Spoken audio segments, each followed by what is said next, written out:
Hello, everybody, and welcome to the Crazy Crafter live stream. This is the co-host Takeover. We are welcomed with Danny West here at the live. Welcome, Danny. Let me get the sound in there. Was I even talking? Could y'all hear me? If not, welcome to the Crazy Crafter live stream. I am Zane Morgan, taking over for Collin. This is the co-host Takeover. Danny West is below me. To the right of me is Mr. Michael Patterson from That One Videos. Welcome. Hello, hello. Alright, so hello everybody out there. What are we doing today? We are making forest scatter terrain.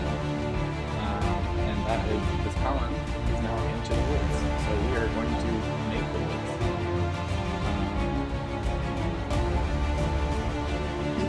That's the plan, right? Yeah. What are you gonna use? So like, what are we like? What is my plan for the stream today? Vaguely forest scatter terrain. So I have a base for a mini that is just a plain black plastic base right now, and I think that I'm going to start by trying to forest that up. I'm a high school teacher. If you don't know, folks, I've been not on the stream for a very long time. So if you're new to the stream, I have been around, but not for a while. And I'm a high school teacher, and I have been involved in a campaign with a bunch of high school students throughout the pandemic. And it's coming to a close now that we're coming into the new school year. And we needed a big honkin' copper dragon. So last night I roughly painted up a big honkin' copper dragon. That's awesome. Sick. Yeah, so he's putting the patina and all that stuff. But he's on that gross, boring plastic base. So hopefully we'll have nice foresty prettiness on that base by the end of the thing. And if I get done with that, I don't know, a tree trunk or something. We'll Awesome. see. Yeah. Michael, what about you? I am going to be making some, probably a tree because it takes ages, but I'm using string. Oh, you're doing the string method. Cool. String and hot glue, and try and make a tree. And if I manage to get that actually glued together, I'll try and put it on a base. Thanks for saying hot glue. Say it again? I said thank you for saying hot glue. Yeah, like I've got some bark and I've got some sea foam. I don't think I'll get that far, but we'll try. Heck yeah. What about you? I printed some SDLs in Zane Morgan fashion. I did not create these, but it's a tree stump. I got a little tiny axe here, and I'm going to make some trees. I'm going to use the pipe cleaner method just to show how easy that is. And then I got all my little woodland scenics and flock and stuff over here, and we'll just wing it and have fun. That's my plan. Awesome. So, I mean, do you mind if I jump in and like start asking some questions and stuff? Ask away. Daniel, you haven't been here for a while. Like last time you were on the stream, you were in the middle of building a Lord of the Rings kind of diorama. Can you tell us what's going on with that? How dare you, sir? How dare you? I'm sorry. No, it's fine. So, I pride myself on being able to accomplish really neat and cool things, and this Lord of the Rings diorama has been embarrassing me to no end. Yeah, so for those of you who don't know, maybe, I don't know how often this talks about, but Richard Quiner from RPG Daily partnered with the stream, so I hope you guys are plugging this every single week, right? Talking about it all the time? We talk about it, yeah. Okay. It ended. Right, but they work with RPG Daily to do a Lord of the Rings themed diorama competition, and I started one on the stream, and mine was all going to be based on Minas Tirith, and it's beautiful, and I've got pieces in process, but the crux of the project was basically one massive the like one ring that I would light up. I've got the lights that work. I've got the pieces of the ring together. And embarrassingly, I have had no luck getting this PLA because I'm using an FDM 3D printer to do it all. Getting this PLA to stick. It's a transparent PLA, which I've never worked with before, and it's just making me look like a clown. So Zane and I and Michael and I were talking about it last night. I'm going to try a couple new things, and then hopefully, when does Richard get married? Maybe I'll deliver it at like the first dinner. All right, yeah, I got time. You got some time. Yeah. Yeah. Oh, so, I also thought of another thing. I know Michael suggested to you the epoxy. Yeah, I just don't have any. Used UV resin? I don't own any. Okay. So I'm sure that could work. I'm just thinking since it's a plastic. Yeah, it's just so odd because most plastics are so receptive to CA glues, like any of the super glues. And this is, I don't know why. I think it's possible that maybe my end surfaces aren't smooth enough to get a consistent contact point. I mean, it could also be you should. Have you tried sandpapering it and roughing it up a little bit? Yeah. Okay. Yeah. Because when I'm doing like my resin bits, I usually have to rough it up a little bit for them to glue properly. And even using the like an accelerant and stuff, and I have like issues with accelerant. Like I use it sometimes, but I don't know any of the people out there that use CA glues and accelerants. I find that the bond is actually worse when you accelerate it, at least with the accelerants that I use. And so I tried to just the standard CA and hold it, but then I find that also if you like try to re-glue a CA'd glue joint, it's always worse anyway. So it's been a comedy of errors is basically my life story when it comes to So I know nothing about 3D printing at all, right? Sure. But so whenever you load things into the 3D printer, you load in the liquid, it comes in one bottle or two bottles? Oh, so I'm specifically using for this an FDM style 3D printer. So what I'm printing is it's the hot glue gun style, right? Where it takes the filament and does it. But yes, when you're doing a resin print, it is a single bottle, and the catalyst is actually normally if you have two bottles for a resin, one is the body of it and one is a catalyst. But the catalyst for the resin 3D printer is light. Right. Yeah. Yeah. I mean, like I was just wondering if you could like literally dip your paintbrush into the resin and then paint it in, and it would act as a glue. You could. If it wasn't FDM. Well, it might even work. Might still work then, yeah. That's why I was saying if he had used a UV resin for it. It's crafting, it's trial and error, it's figuring out. It's just, that's such an epic piece, I want to see it done. It's definitely going to get done. I committed myself to getting it done before Richard's wedding, so it will be done before Richard's wedding. That is the plan. You got some time. My bad, I forgot to welcome everybody to the chat. So we got Cross from Campaign Train, welcome Cross. We got Mark from Tabletop Ready Minis, welcome Mark. Custom Arts, Kenneth Ashley, welcome. Great to see you. If you haven't, hit that like button. Are they new to the stream? I don't believe I've seen you before. Yep, so they might be a new. Welcome.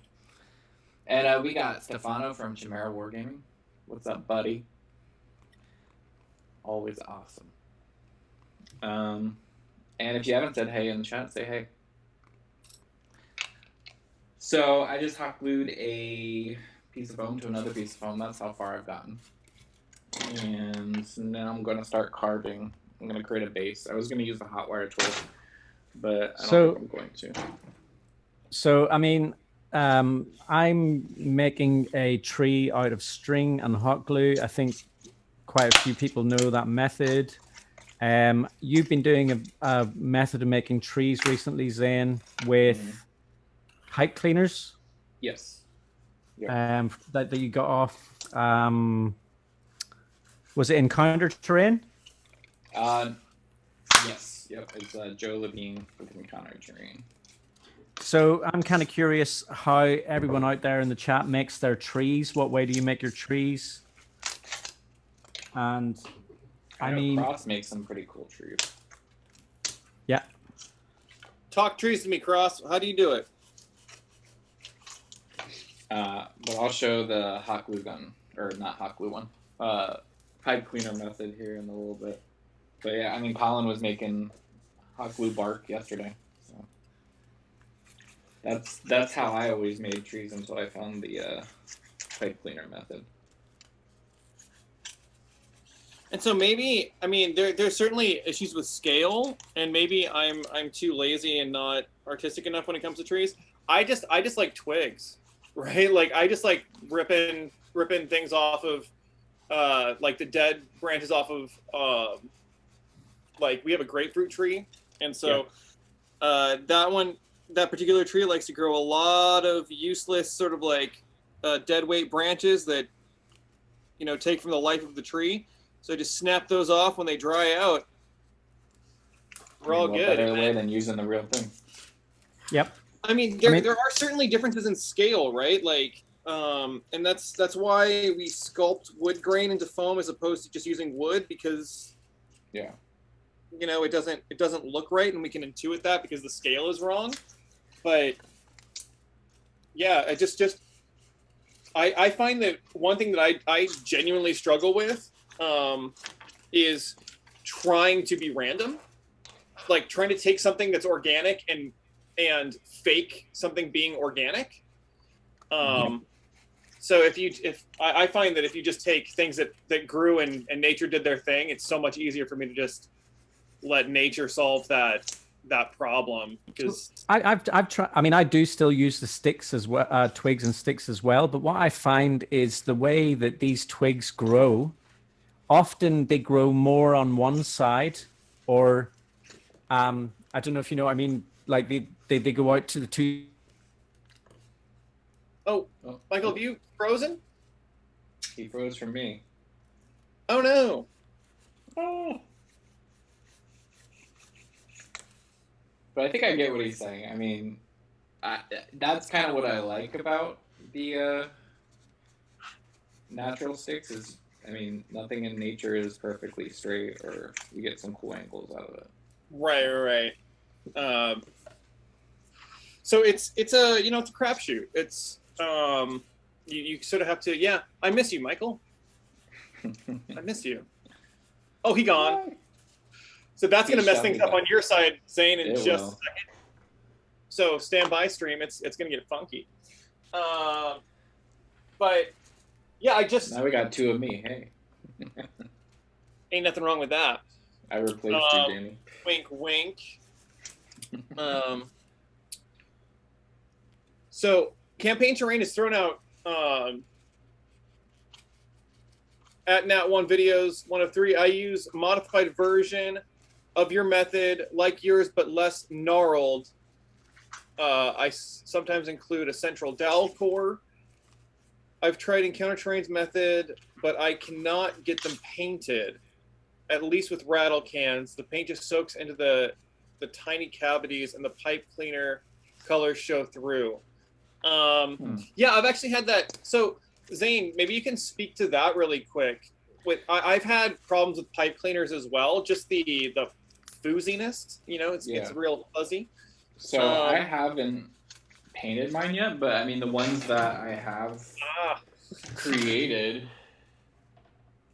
I mean when I melt it with the lighter, it's not really fuzzy anymore. It creates kind of like a shell. I see. I guess I just don't know this methodology and burning it after the fact. Yeah, so I'll show it when I Yeah, perfect. So you're using the little plastic fibers, and they actually just fuse together, I'm assuming. Yep. Right? And it creates like a bark texture. So that is slick. Yep. I'm looking forward to seeing that. Wow, the stream looks It funky looks right now. really cool right now. You get different angles of me, and you get your arm. Yeah, it's a heck of an arm. Oh, actually, I wiggled the wrong one just now. Yeah. Um, Bear with us, folks. as soon as we get Michael back, I haven't even checked. I wonder if he got us in Messenger. Nope. Nope. I miss you, Michael. Maybe he lost connection completely. Yeah, it's entirely possible. So now I've got to figure out what a copper dragon is standing on in my forest. I don't know. So I'm not really familiar with the different dragons.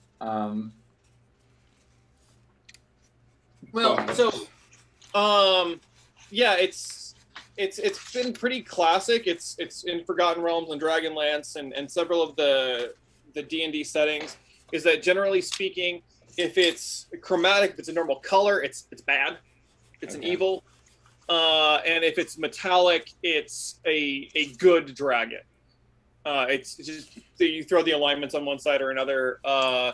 Goodness knows that there's no way that I'm going to remember them all. Red, black, green, blue, white for the evil dragons. So that's the one that's always easier to remember because they're baddies. Right. And then gold, silver, bronze, copper, and the fifth one. Iron. Gold, silver, bronze, copper, brass. I think there's brass. Okay. And frankly, I don't. Yay. Oh. But now at least my one is going to be reordered. So, well.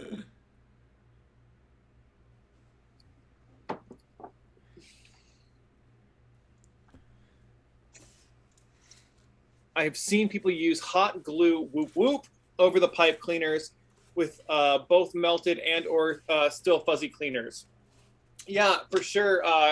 Campaign terrain. I think that that's a good combination of the pipe cleaner and frankly what Michael's does as well. I'm back. Sorry, guys. And we missed you. I'm Nat One Videos right now. That's sweet. You are. No, that's my fault. I've messed up the layout by my internet just died. Like literally everything. I couldn't even everything stopped for a second there. But you know, basically, YouTube was just like, shut that guy up. Yeah, we're done with that guy. Oh, yeah. Dude. Let's see. Let's go in here. So, yeah, Campaign Terrain is mentioning using hot glue over the pipe cleaners. And I think that's, I've done that. And I think that's actually like the most simple hybrid of the two methodologies, right? Because the beauty of the pipe cleaner method is that you are building an armature, right? You have the wire armature built in natively so you can bend and rebend and make all that stuff happen. The beauty of the hot glue method is that you can really take your time and really dial in every single gnarl and twist, and you can make this like beautiful organic thing. And I think that merging those two, you know, building the substructure with the pipe cleaners and then throwing hot glue over the top to seal and then give you a better paintable surface is pretty darn great. Yeah. Yeah. Yeah. For me, the pipe cleaner method, I think it gives you a great shape to the tree. Yeah.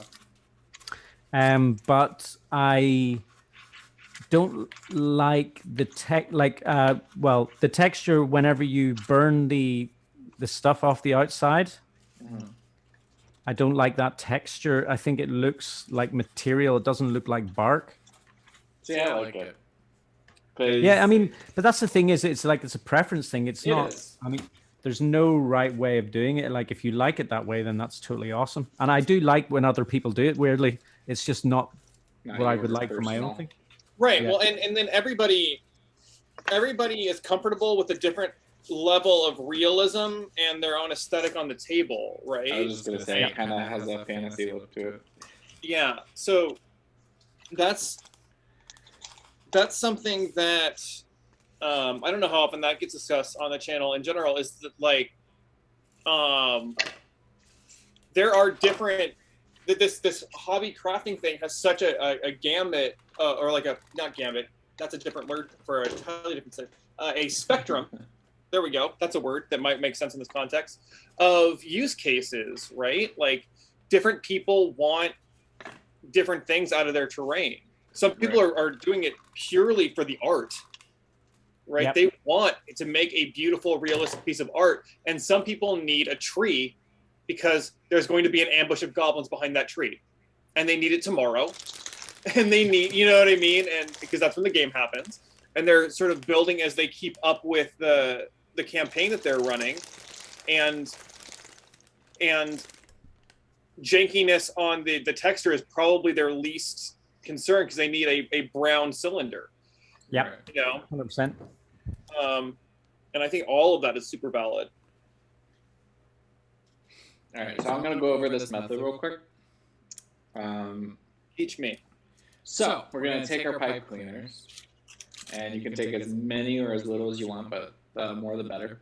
You're going to grab it more towards the end and twist, and that's just going to lock them all together.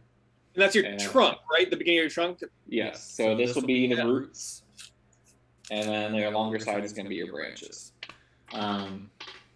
So we're going to twist the trunk, get it as tall as you want. That looks pretty good for what I want to do. And then you're just going to grab sections and twist them together, and that's going to be your branches. And say you want branches to be lower, you can always wrap them down and just go from there, and then twist different sections to create different branches. And you can always clip things to make them shorter. But the more interesting the shapes, the better. I mean, I'd say in the space of time that I can make one tree, you could probably make 5 or 6 trees, Yeah, I imagine. It's very quick. Yeah. Have you ever... Yes. Okay, great. Moving on. So one thing that I have noticed with the pipe cleaner trees, Mm-hmm. And maybe you've already experimented with this, is that the pipe cleaners come in a fixed length, like 1 foot long, right? Yeah. Have you ever added additional pipe cleaners in to lengthen your tree, or have you ever like made, you know, multiple bundles layered on top of each other to sort of like extend that out? Yes. Because the beautiful thing about Michael's thing is that spool of twine is hundreds of feet long, and he can just pick how big he makes the thing, and if he wants another branch, he just sticks it on. Yeah, I mean, I think the same concept applies to this. You just gotta twist it on there somewhere and keep adding to it. Yep. I would like to see that at some point. That sounds interesting. Kind of like the way Amy was making her little swords and extending bits, twisting them together. Does that make sense? Am I making any sense? If you're new to the stream, we're talking about Amy Root, and her thing is Mouseketeer Forge. Yep. Correct? Yes. Mouseketeer, which I believe is spelled just like the Disney Mouseketeer, Forge, and she's on Instagram, right? Yes. Yep. Correct. Yeah. So if you haven't checked that out, you should. And if either Zane or Michael, who understands how tagging somebody on Instagram works, if you want to throw that into chat so people can find her, because I can do that. Old man. For sure. Yeah, let's plug people. Yep. If you don't, okay, so Campaign Terrain has gotten back to me on my my ruminations about pipe cleaners. He says, if you don't make a pretty thick trunk, it gets really bendy. Now, if you then hot glue over it, it'd likely be pretty sturdy. Gotcha. So I mean, like, you are dealing with flimsy wire. So if you don't have a nice chunky base, it's going to get flimsy really quick, and that makes sense. Well, and just the dimensionality of the branches gets progressively smaller. So you probably, I'm sure somebody clever would come up with a method that's like, start with twice as many on the bottom part, then do, you know, half of that, and then half of your middle section up from there. Right. Or just be Zane Morgan, just wrap that fella. So with thickening it by adding. When I started making the trees with the hot glue and string, I was kind of worried that, like, say it was a super hot day, that your tree might start drooping over. You have hot days in the UK. Well, that's what I was going to say. Luckily for me, we don't have hot days. Like, so, but if I was to live in the desert, like you, Daniel and Collin, it might be more of an issue. Although I don't think, I mean, what's your top temperature that you would get? Me? In California. Last week we were in the 105, 106 Fahrenheit. So it was blazing hot. You don't survive out here without air conditioning. But I mean, that being said, my house was staying 78, 77 degrees Fahrenheit because we have air conditioning. If I was transporting stuff in a car, I think I might be worried about it. There we go, getting that Amy Root plug. Check out that Mouseketeer Forge because she does something pretty darn stellar. Yeah, it's super cool. Okay, so we love Amy Root here. I'm just going to hold up and, like, this is how far I've got with my tree so far. Yes, it looks terrible right now, you know. No, it doesn't. But, it's almost like the process. The one downside to right now is normally at this stage, I would go and put that in the fridge for a couple of seconds, like a minute or two. And it would cool it. That would have the opposite effect. There's not a cooling function on your hairdryer? Yeah, use it. Oh, there might be. I don't. There could be. I don't know. I mean, as you can tell, I use the hairdryer rarely. Not really your thing, yeah. Yeah. So this will probably take. I mean, we'll see how I get on. We'll see if I can get a tree finished by the end of the stream. Not likely, but now I have a question about UK supplies and materials. Have you ever? I mean, it would probably get expensive real quick, but have you ever looked at compressed canned air? I have. Cleaning out keyboards, because that stuff comes out cold. Yeah. That's true, yeah. I actually have a can of compressed air somewhere. That's a great idea. I'm not going to go and run off and find it because I have no clue where it is, but I do have one somewhere. Okay, so if you guys see here...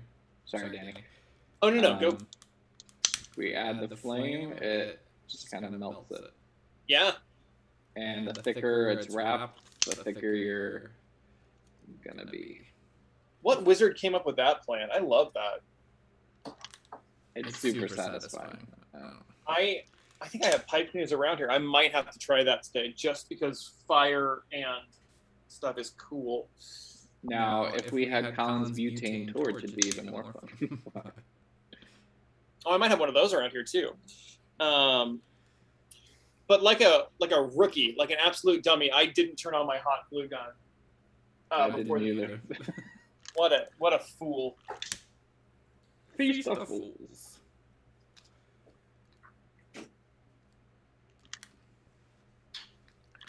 But this is super fun to do. So, yeah, go on. No, go ahead. I was just saying this is why I like this method, is because you get to play with fire. I mean, the cool thing about both methods is that you're equally likely to burn yourself. True. In one way or another. I think that hot glue gun is much more likely to get you with the amount of time you're spending with it. Yep. There's certainly a danger element. So, at the weekend, like, we're doing forest terrain. Colin's working. He's in the forest. he's working on some Fey World forest kind of terrain at the minute.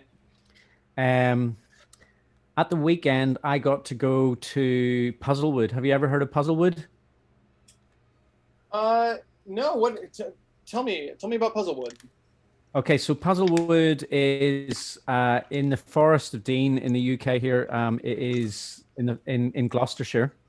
Wait, were these the pictures that you shared with the most beautiful forest I've ever seen ever?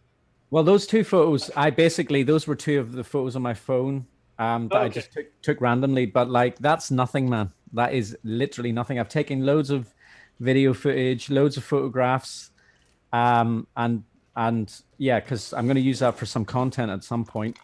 But it is unbelievable. Like, it is like all of the rocks are being torn apart by trees.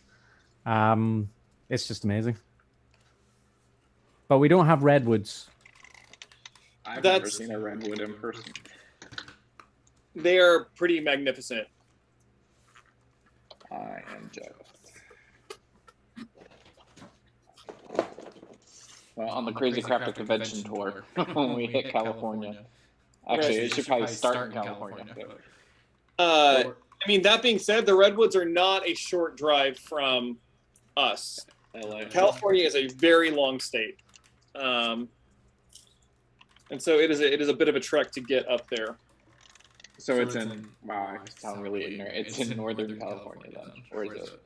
It's in central and up for a good ways, but that's still, I mean, it would take me 6 hours to get there from where I'm at. Yeah. I'm an East Coast boy, so.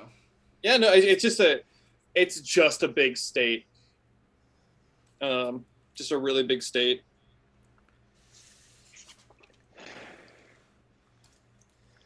Tabletop Ready Mini saying Puzzlewood is so good for fantasy inspiration. Yeah, so the thing that I didn't say was Tolkien used to go and visit this forest. So it directly influenced like things like Fangorn Forest and Sure.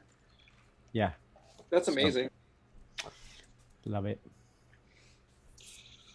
Like every single time you share with me pictures of like Ireland or like the forest, like this is my backyard. I'm like, you live in Middle Earth, like you live in Narnia and all of those places. Yep. And I'm like, we've got cactuses. So I mean, I wish I could say the Lord of the Rings was filmed in Puzzlewood, but it wasn't. All right, it's in New Zealand, sure. Yeah, New Zealand, but what do we call it? Star Wars. All of the recent Star Wars stuff has been filmed there. The Mandalorians, some stuff has been filmed there. Well, the original Star Wars was shot all on London sound stages, right? Probably. I'm not like honestly I'm not up to speed on a lot of the Star Wars stuff. Sure. That being said, Endor was the redwoods in California. I mean, I'm trying to like sound like I know what I'm talking about here, but I literally just read a leaflet when I was there. And I mean, I'm learning. I didn't know any of those stuff. It had what else was there? There was Harry Potter, Doctor Who. They've all filmed in Puzzlewood. I mean, Puzzlewood sounds like a Doctor Who name. Yeah. Like Torchwood. Puzzlewood.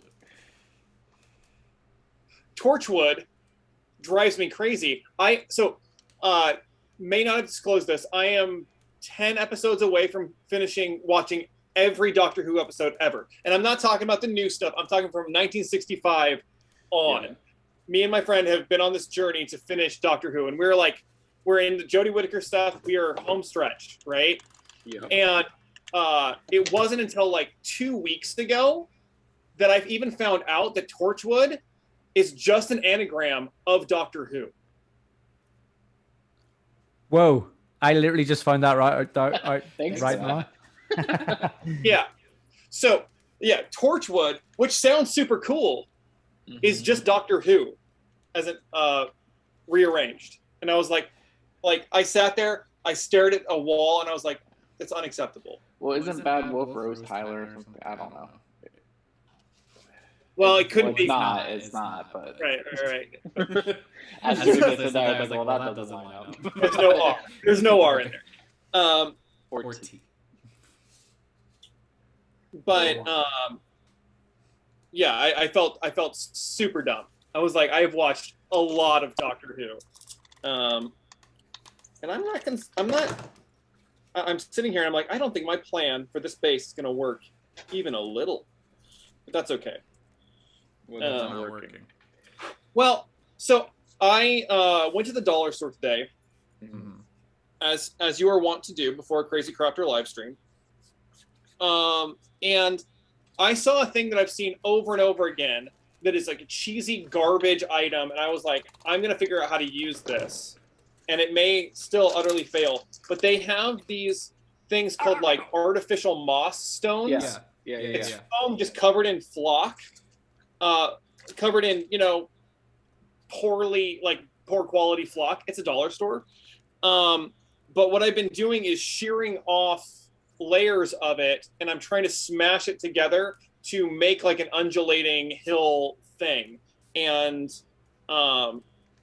I'm not particularly worried if it wins me an award, but I was like, I'm going to give this a shot because why not, right?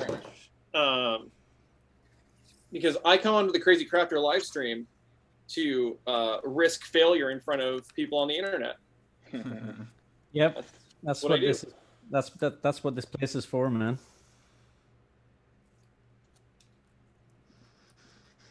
And I'm almost done gluing down these roots. Cross is coming in. I'm super jelly, Daniel West. I've seen all of them except the 5th, 6th, and 7th. I've only seen 1 or 2 of each of those. Yeah, it's a bit of a slog. Like, we started years ago, and I mean, we sat through all of the ones where like they had been lost in the BBC studio, so the original film had been gone, and so we just had the audio recordings and like slideshows to go along with it. And it was like you're sitting there, and it's just like, oh my gosh, this is so 1968, and it's so slow. But yeah, it's painful. You know what? There's definitely were painful moments, but sometimes it's not even about enjoying it. It's about like getting to the end and being like, oh yeah, we did that. Yep. I've seen them all. And so that's kind of where we're at. But goodness gracious, the new stuff is so good.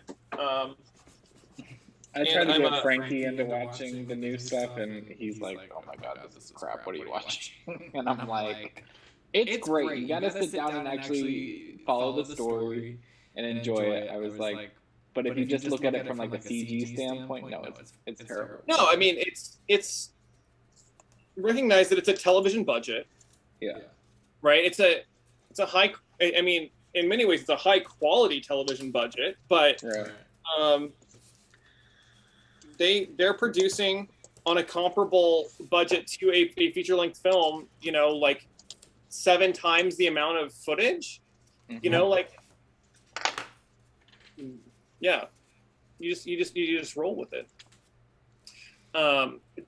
Televised sci-fi is never going to live up to big screen sci-fi from a visual spectacle standpoint. Right. And anybody who's making that as their argument is like really kind of missing some of the point. You get that nice longer format. So you're talking about televised versus film and movies. Like they just announced last week the dates for the new Lord of the Rings Amazon series. September 22. Okay, but I Bezos is a whole. I should make caveats for people like Amazon and HBO and stuff, because they just make films. Right. But streaming is a whole new frontier. I don't consider that the same as TV. Yeah. But go on. No, I mean, I was just curious what you guys like. I mean, are you looking forward to seeing that, or I mean, a lot of different I opinions of mean, people. that picture you shared of the city and stuff, that was looked amazing. Yeah. I'll be 100% honest. I haven't gotten to any of the articles that are explaining what I'm going to be watching. Is it The second what, age, what isn't it? second age? So it's all prior to Lord of the Rings, right? So Yep. are we? And this is where my nerdy knowledge starts falling apart. Is second age where we're dealing with with Sauron and all of that stuff, or yeah? So this is going to be the war and all of that. Yeah, he'll be in there in some kind of a way. There will be like there's not going to be a Frodo or a Bilbo Baggins or any of those sorts of characters. Yeah. So I did read somewhere that they might include Gollum some. will be there, right? Because he's old. He is old, but I don't know if he's that old. Honestly, I don't know is the answer to that question. Certainly, a lot of those older. I mean, I did read an article saying that like some Silmarillion stuff is going to be in there as well. So Interesting. should be cool. So I'll have to get my books out. Have to do some light summer reading. When does it come out? September 22. I have to do a Yeah, whole time. bunch of reading real quick, apparently. You got time. 2022, right? Yep. Yeah. Oh, okay. You You said that. You said September 22, and I was like, Oh, September right. 22nd. Yeah. I mean, in like a year and a half, basically, or a year and a quarter. I can read a couple books in that amount of time. You can do it. I believe in myself. So back to the Torchwood. Cross is saying the only parts I would call a slog is the last season of Torchwood. And you're not wrong. You're not wrong in that regard. So I've never actually watched Torchwood. And to tabletop ready minis, is that the time period of Celebrimbor, or however you spell it? I'm gonna say I think so. Honestly, my pre-Lord of the Rings lore, Silmarillion, I've listened to once as an audiobook. Don't you have two copies of the book, Michael? I have 2 copies of the book. I tried to read it, honestly. Yeah. Well, I mean, it was an unfinished work, right? That his son took over and tried to turn around. Yeah. That's right. Yeah. Yeah, it's a tough read. I think. I mean, it's very. Because it wasn't really a book; it was more of like his content of like backstory and stuff, wasn't it? Or like lore. It's kind of like the Rosetta Stone. it's kind of like the Bible of Middle Earth, if you know what I mean, like how it all began, or whatever, in the beginning, this kind of stuff. Got it. It definitely not as lively as reading The Hobbit or The Lord of the Rings. That's for sure. Yep. If you're going in looking for that, you're not getting it. Yeah. No. Agreed. We got some mods. So, something that Collin does, and we may as well do something that Collin does because we stole his channel this week. Yep. If you're in the chat, what besides just making a tree, what unusual or interesting takes on forest scatter terrain have you done in your crafting? That's a good one.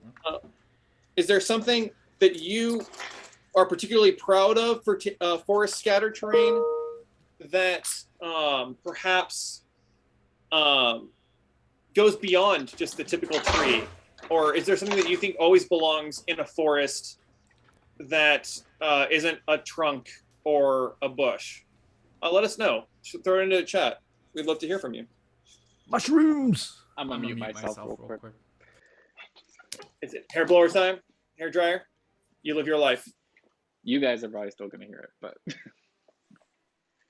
Oh, that's true. It'll be fun. Oh yeah. Yep, we can hear it. Oh wait, I have an idea. No, I don't think you can still hear me. Yep. So right now, Collin is halfway up a mountain in the middle of the real life forest. He said he's going to try and drop into the stream, but it's not likely, I don't think. Yeah. Do we? I didn't get a notification. Do we know? Well, I mean, outside of I'm going backpacking. Did he tell you folks which forest he's going into? He might have done. I wasn't paying attention that much. That's fair, because it would not be relevant to you at all, because you're not going there. I'm not going. I mean, I would love to, but you know. He did say it, but I think he does like Hilton Lakes or something pretty regularly. Was it that it? Yeah. Yep.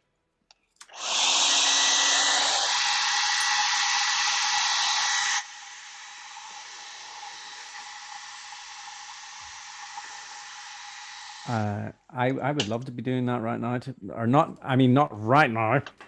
Obviously, I'm loving being here, but I would love to be off on a trip to the forest at some point soon. Yeah, I need to get more backpacking in. I think we should make forest terrain in the forest. I need my backpacking hot glue gun.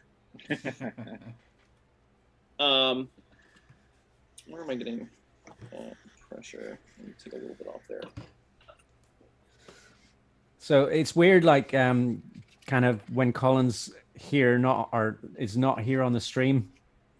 You realize Collin, like how much of a natural he is at this whole thing. It's hard. He's a chatty Cathy, for sure. He's great, man. All praise Mr. Bressy.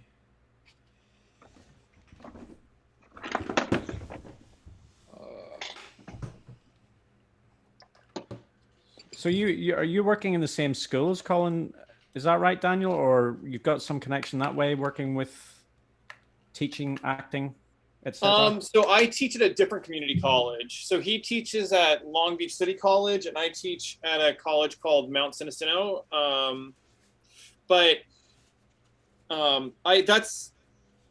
That is my side hustle, if you will. Like I do like one class for them a semester maybe. And then right. I do full-time secondary school. I do high school. Right. And you're in the theater department? Yeah, I teach technical theater, right? Lighting, sound, scenic carpentry. So I build things all day. Yeah. You all have these cool jobs. That is a really cool job. It's not too shabby. Mark said, right, so question, I am starting a Gloom Spite Glitz, or Gits Army Goblins who love shrooms, lol, but I need to make a small mushroom for bases. Any tips?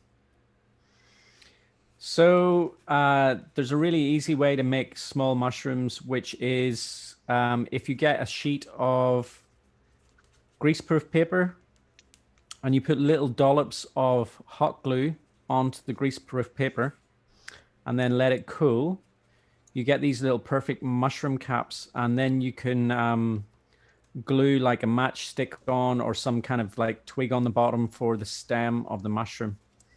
Oh yeah, you made those in your one video. Yeah, I mean, I think there are other ways of making cool mushrooms, but I mean, that worked really well for me. That's a great idea. I would say 3D print them. Making small mushrooms is the idea. Yeah. And okay, so I guess to clarify, everything that gets made for tabletop crafting is small, right? Are we talking small as in like scale. In scale for the goblins? I'm assuming, yeah. Yeah, like that was one thing. I was making my mushrooms for a diorama, and right. then when I went to put them into the diorama, they were way too big. Sure. But then I went back, and the same method did work. I mean, You can get little beads that are like so tiny, like that I you mean, can still. technically, you could just use your hot glue drips. Yeah, you could. Because there's, I mean, different types of mushrooms. It's not all just the toadstool type. Yeah, I mean, maybe even like PVA style glue. Could get you a nice little like wide crown. Yep. I would think. Yeah, as long as you're using that, that what oh my gosh, like a wax paper or a parchment paper, so that it will release off of it. Yep. Yeah, that sounds like the most fiddly thing in the world. And it's what tabletop. Ready minutes. Thanks that one. Videos. Defo gonna try that. Awesome. There you go. I mean, Try it right now. there is a Those video. pictures in the Discord.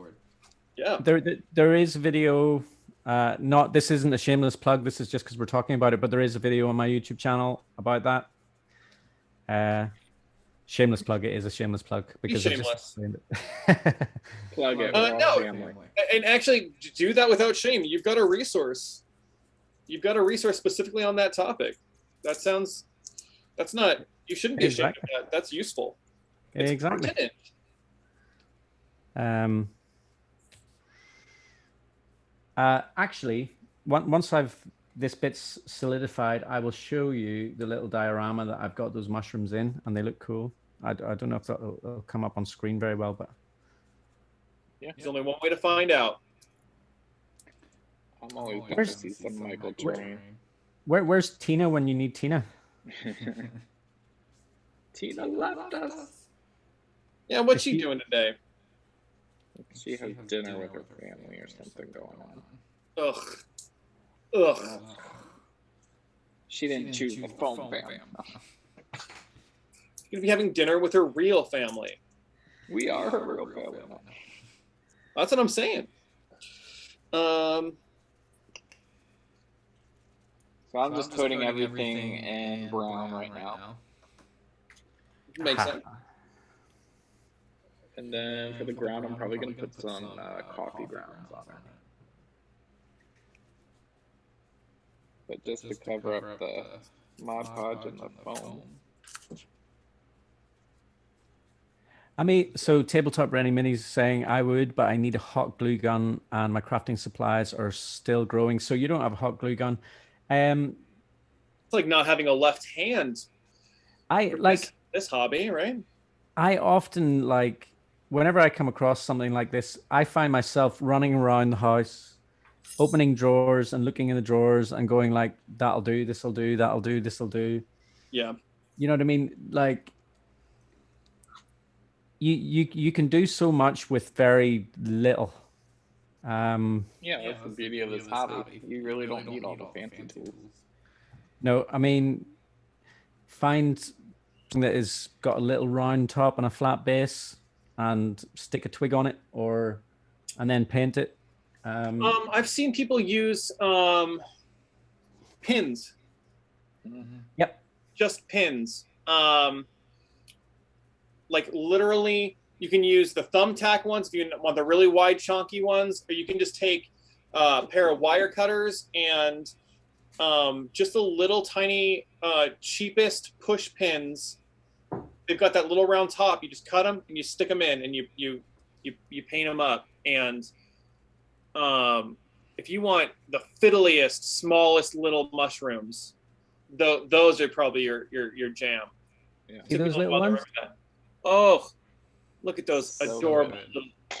Look at that massive fingernail next to those little tiny mushrooms.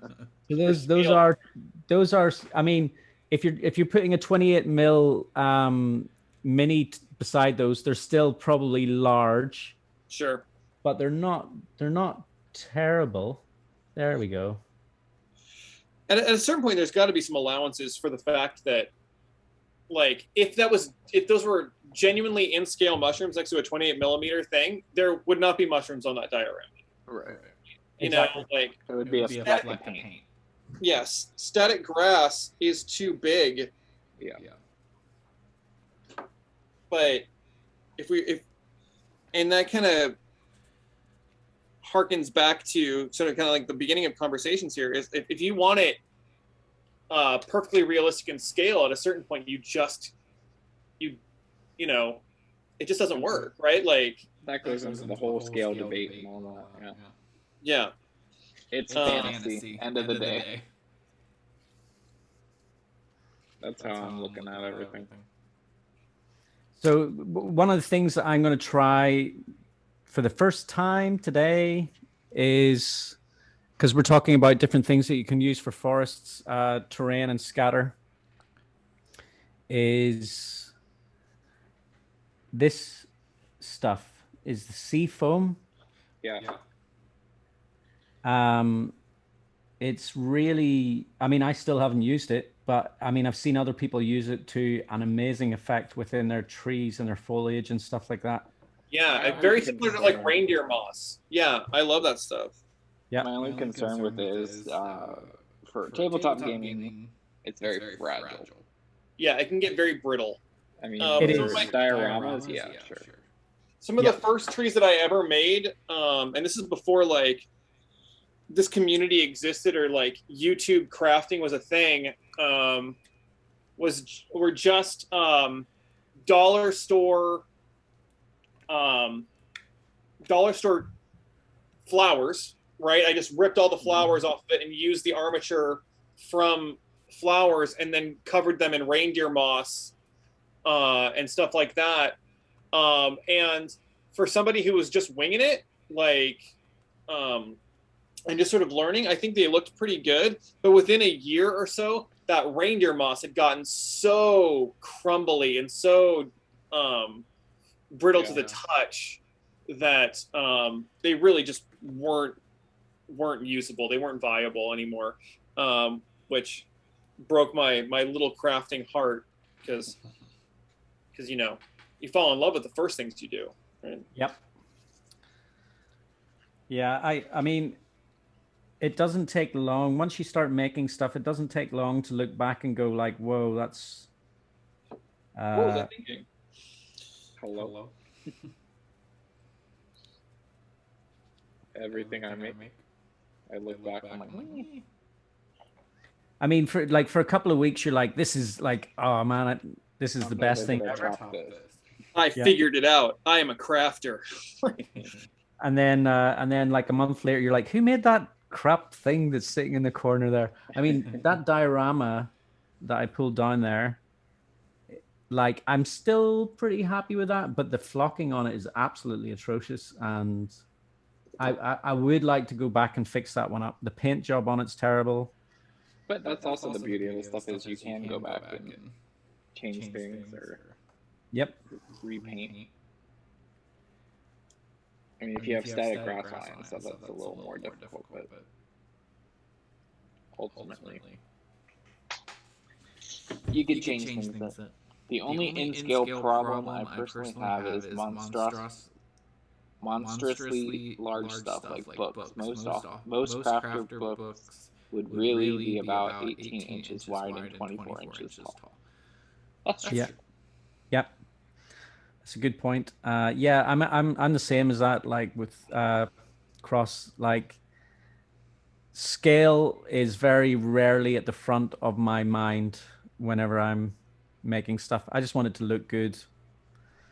Yeah. Hello, Creating Mike. Welcome to the stream. You dropped a thing. I've watched one of your videos recently. Heck yeah. Yeah, and you're 100% right about hot glue gun at the dollar store. I mean, you can get a small pack of glue sticks and the hot glue gun there. So I mean, you're looking at a $2 investment to get into the game for hot gluing. And bells and whistles? No. Like possibly like longevity on the tool? Like probably not. But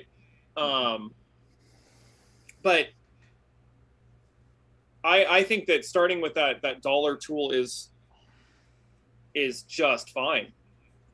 Hey, Mini Mason. You in the house. Slavko. Whoa. Hi, Oh, okay, we're falling. So here we are, more brown paint. Very Yay! painting this. But I think it's blending together nice, and it looks pretty organic. Looks a little like a gnarly tree. Do you did you base coat it with anything first, or do you just go straight in with the paint? The brown is the base coat, but right. The Mod Podge was the first step. Yeah. But for the tree, now it's just straight onto the material. So it's soaking up a little bit of it. Slavko's going to be disappointed that you didn't sing that, Zane. I think we're all going to be grateful that I didn't sing that. Yeah, so what's that about? I mean, been gone for a minute, and they're Mod Podge songs, and I'm getting like electric like trap mixes of Collin waxing poetical in the Facebook Messenger group. This is I was like, I disappeared for a minute, and I look around, and I was like, oh, things got weird. This is what happens when you leave and I take over Danny. Things got weird. Yeah, so Collin was singing during the stream when he was Mod Podging, and he was just singing Mod Podge, and I was like, all right, that needs to be something. So I ripped it from the stream, and I tried working on something, and I was like, I don't know how to use GarageBand or anything like that. So I reached out to Michael first, and I was like, hey, do you have any experience using like a keyboard?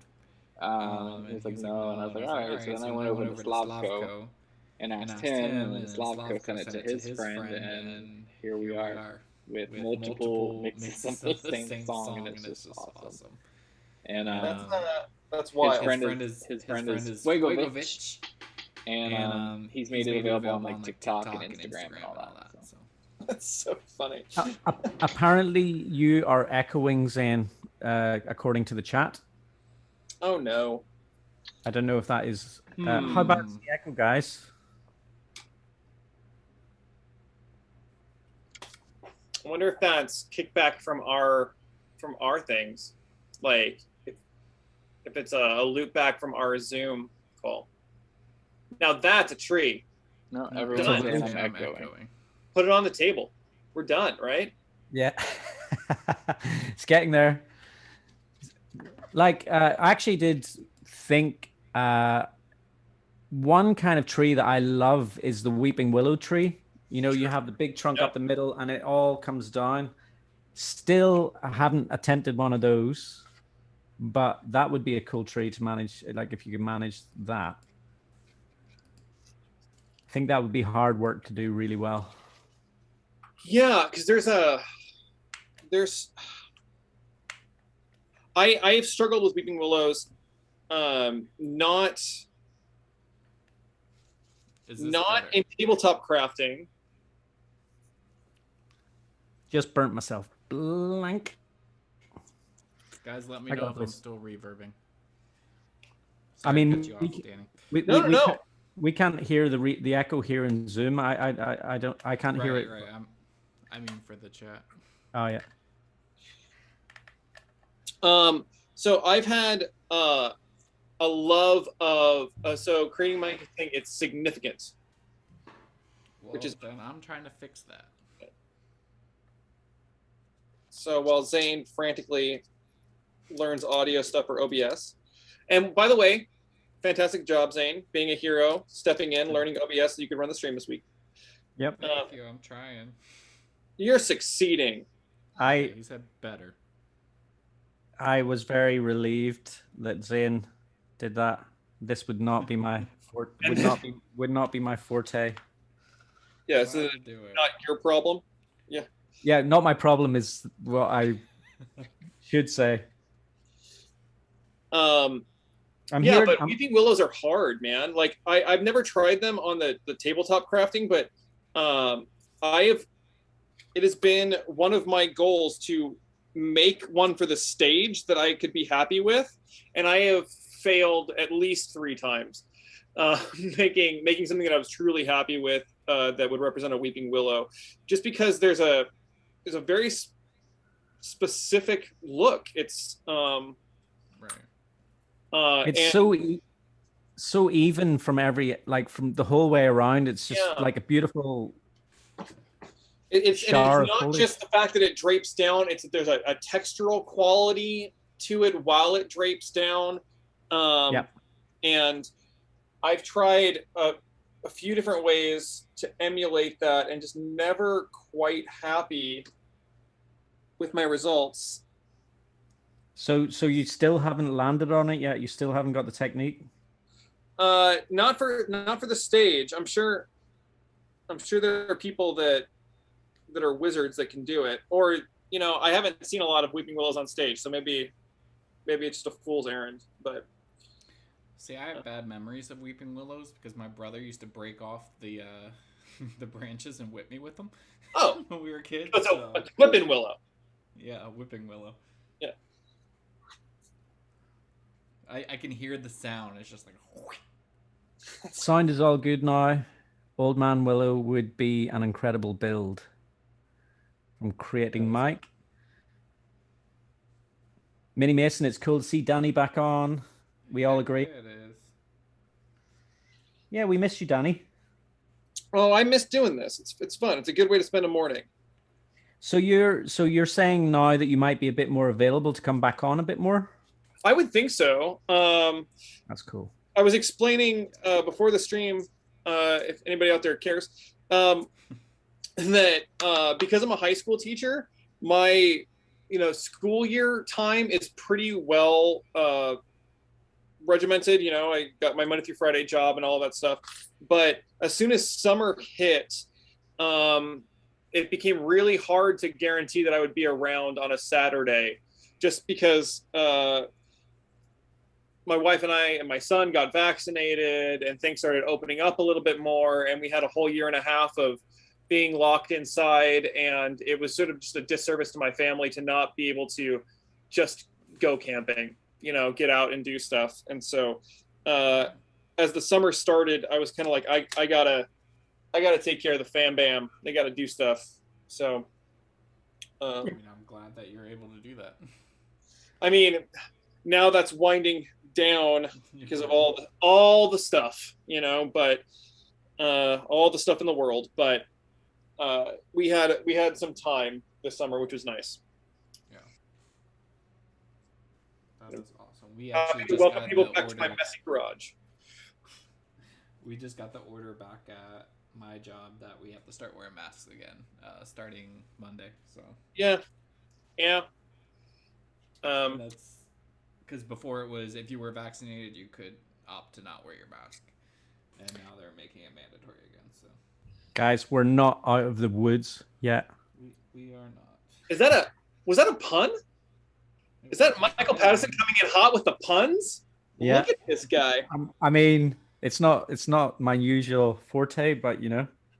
No, lean into it, man. Right.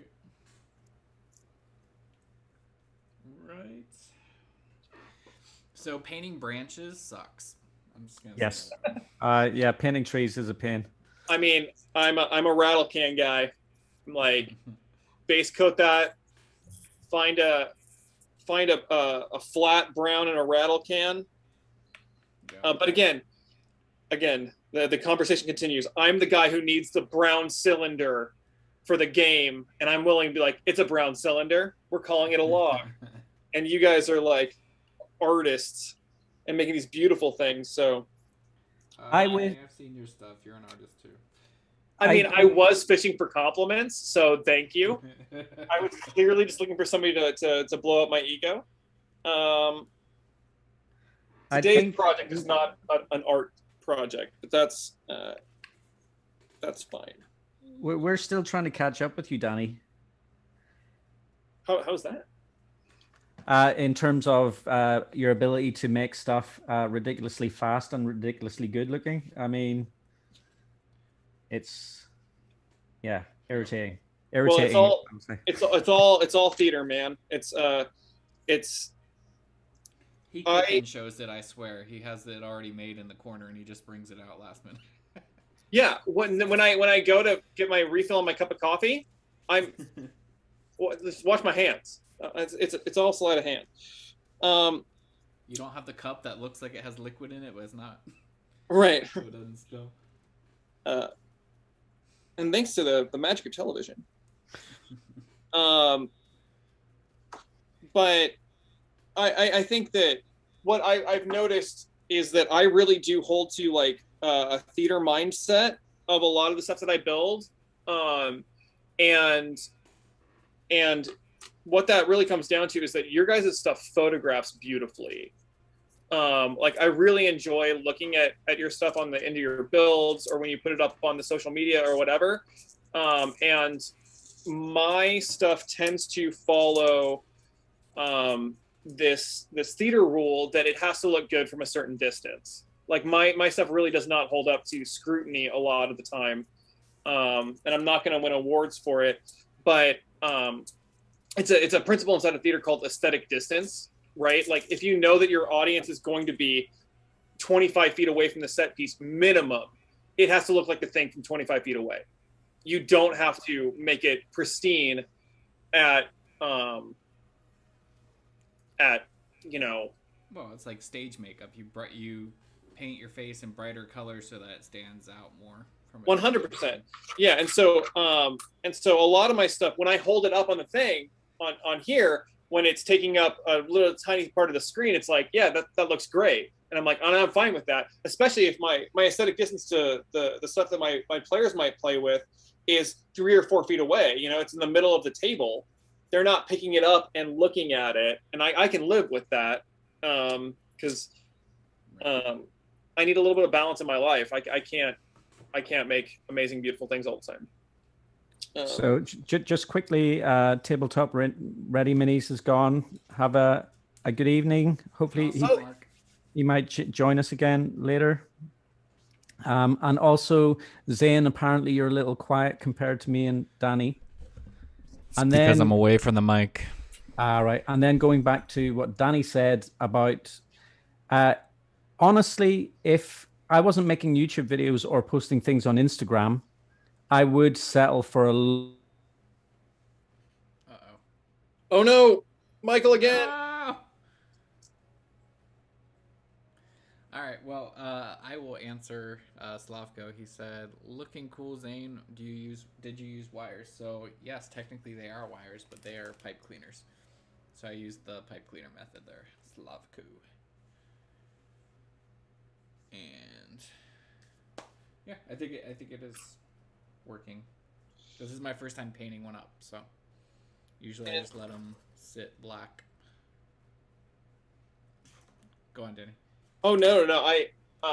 I'm thinking that I feel like I know where Michael was going with that, with his comment, and I get it. Like, because it's a YouTube channel, because there's a certain amount of marketing to it. Everything has to be a little bit more polished than just your tabletop quality. With those guys. Yeah, things are gonna get weird. Yeah. Oh no, they already would be. Oh, there we go. Back? He's back. Missed you. I don't know what my internet's doing tonight. It's no. It's been doing that a lot recently. I think we're going to have to change providers because it's just been really terrible recently. At least you have that option. Oh, really? Do you only? Option? I'm pretty limited where I'm at, from the horrible people that I have right now or the worst people is who I can go with. So, but I'm not going to get three into, options here, but I'm not going to get into the ranty political, like it should be a public utility nonsense that I believe in my heart of hearts, and that monopolizing internet company. Yeah. I imagine it will be someday. Well, if that were the case in America, electricity wouldn't be privatized, and Well, actually, that's an interesting thing. So, here in Illinois, you have an option, which I've never lived anywhere, where you have an option of choosing electric companies. I think there's like 2 or 3 to choose from. Interesting. And now I think people are getting like solar panels and stuff on their houses, so you can opt to do that. Oh, and then you sell electricity. You can sell electricity back to the grid. Yep. Yeah.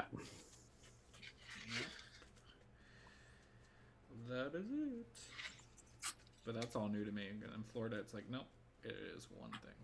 Yeah, and it's pretty similar here. You know, you've got your provider, and you just gotta deal with it. And it 100% is a monopoly, and there are government regulations to keep them in check. But we had pretty massive fires last summer caused directly by a public one of those utilities, and then they went bankrupt. But instead of the government taking over, it was they didn't want to assume all of the problem, so they just let them basically bailed them out. And it's like it's a pretty crap situation. But again, I can get real preachy, so I'm going to talk about my crafting. So I have been playing with a technique, and it is a bad one. I do not think it's a keeper. I will this thing with the trying to use the phone as a tabletop camera is not going to be a thing. I haven't switched to it because it keeps not doing what I need it to do. But you live and you learn. So I will transition to it really quickly. So I've sort of been slowly building up this hillock sort of thing. Yeah, that looks great. And it's interesting, right? Like I'm limited to the sort of shape of the domes, but it is giving me a more diverse topography than I would normally get out of that, just because I'm sort of shaping it together. And interestingly, you can just peel off layers of their sort of flocking and then sort of just lay it down. So I'm sort of just scabbing this together, and it is not fast. If I had just done foam and like sort of just sculpted something in foam really quick, put it down, and then flocked it, I'm sure I would be done at this point. But I have learned a new technique, and I will probably not use it again. But it's a thing for the day. So, live and learn. I really like it. I like the look, man. Zane, your streaks ahead there, mate. My what? Your streaks ahead there with yours. It's coming together really well. I'm trying. Yeah, I mean, my goal for these streams now is to get whatever project I'm working on finished. I mean, I'm glad that we were working on this sort of thing today, because I want more just scatter trees and stuff like that.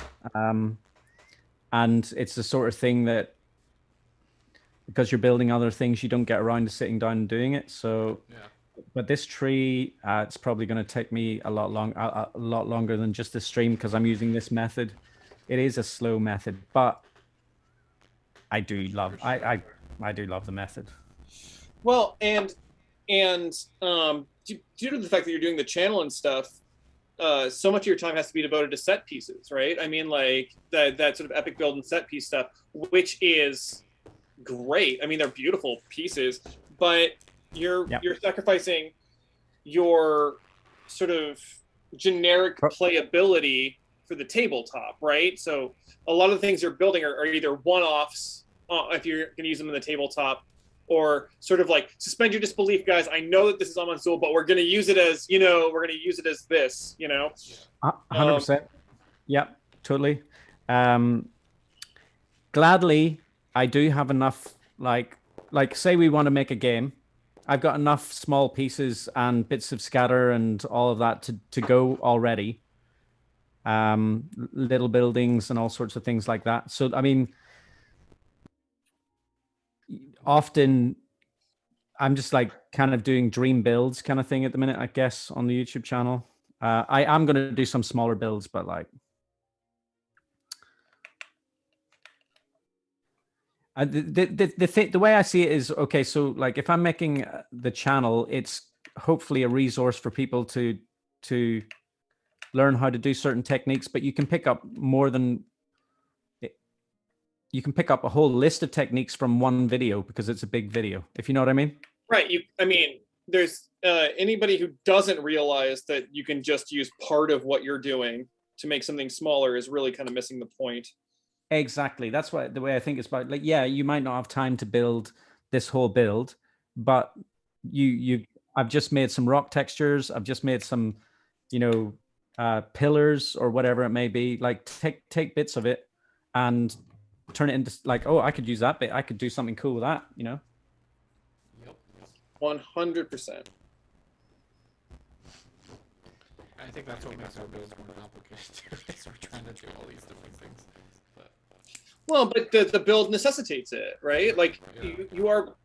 you are building something big and grand in that it's not I'm sharing this one rock texture technique. I'm using a myriad of techniques to accomplish the goal of making this thing. I mean, that's what it is. True that. Now I'm applying some glue so I can put some static grass on this thing. It looks like you will get yours finished before the end of the streams, then. I think so. At the very least, the trunk, right? Yeah, or the ground. I know I might not finish the foliage, but that's okay. Yeah, I mean, that could be a stream unto itself. Is literally everybody coming in with a tree armature, and then I feel like, at least for me, on a couple of different builds, we get to the point that you're going to end up at, right? Like, this is the shape of a tree. Yeah. Foliage might just be a worthwhile topic in general as a stream unto itself that would require us all to have, the base foundation of a tree, because it's a thing, and it takes a little while to get to the point where you can even do that, which is clearly what we're at today. Well, I mean, what do you guys do for your foliage on your trees? So foam sponge stuff, and then like some flocking. I'm actually not particularly happy with my greenery. So I would be interested in jumping on just to spend an afternoon effing around. So what I've done is I'll take what Danny used to do, which is the reindeer moss, and then cover that in flocking, just because. Okay, Campaign Train is saying that your microphone is now buzzy, Zane. Sorry to interrupt. They're saying that audio is not your friend today. Y'all, this is the Crazy Crafter live stream. We have technical difficulties, even more because I'm taking over. So I'm sorry. I'll try and see what I could do here. But I mean, Collin regularly has these. That's part of the stream, right? I mean, yeah, it's not a Crazy Crafter live stream without a few technical difficulties. If just my audio is bad, then I will shut up. I mean, Michael and I, as co-hosts during the early days of Crazy Crafter live streams, the number of apologies into chat. We will make this work in the next 10 minutes, we swear. Buzzy audio, I'm not too stressed about. Yeah. Pretty much. The good old days. Like, it's weird how that this has only been going for 1 year.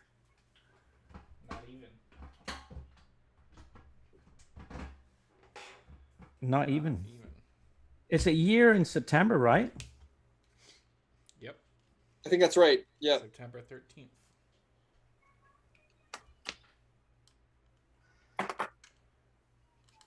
Pretty wild. Creating Mike says now the mic is working again. So we're just going to roll with it. I don't think I even did anything, so great. It's witchcraft.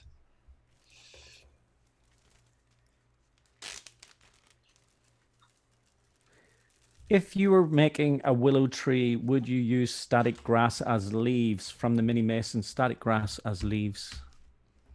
Interesting. That's cool. I mean, it would certainly be worth a try. I'm thinking that if you get your individual branches and you dab glue on it, along the branch, and then dip it in a foam flock, like a very fine foam flock, is probably what I would do. I think that the static grass would, even at that scale, be too thin and long. I mean, static grass is usually what, like 2-3 millimeters long. So in my experience trying to do it on stage, there's sort of like a linearness to the vine. Do you know what I mean? Like, not only do the individual like branches or viney sort of bits hang down, but then all of the leaves also sort of similarly hang in the same direction aesthetically. So there's all this sort of like, the thing that I struggle with is just sort of the linearness of making it look right. So if there was some way of making sure that all of those pieces of static grass were like down, right? Like pointing down, and when they go out, they splay out and down. And if somebody's a wizard and knows how to do that, I would be super interested in learning that.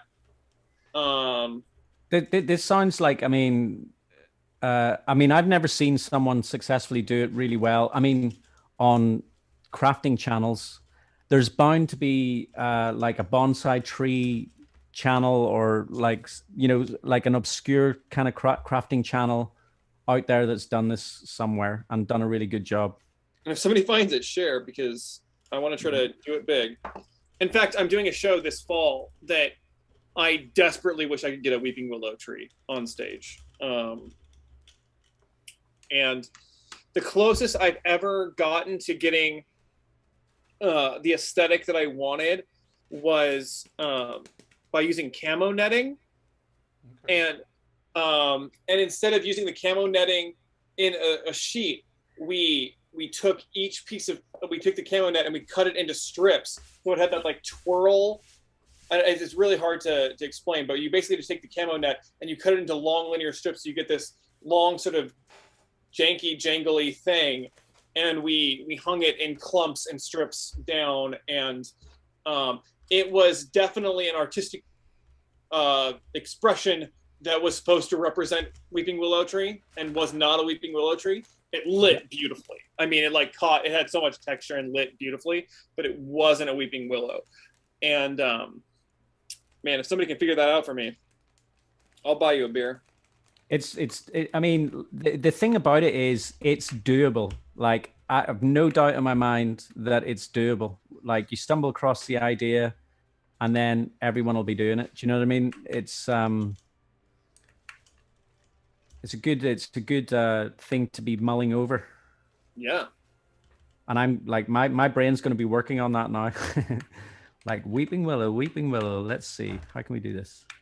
I mean, like, straight off the bat, I think what Zane is doing in terms of the actual structure of the tree and the branches is probably going to be the best method to achieve your tree armature for a weeping willow. Yeah. I think that, like, at the very least, it's flexible. Yep. And I think you can get a more even look to how the branches might hang down once they're up. Yeah.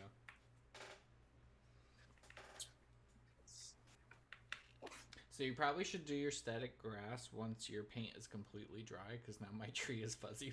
But Pro that's tip. another story. Pro tip. This is me trying to get things done.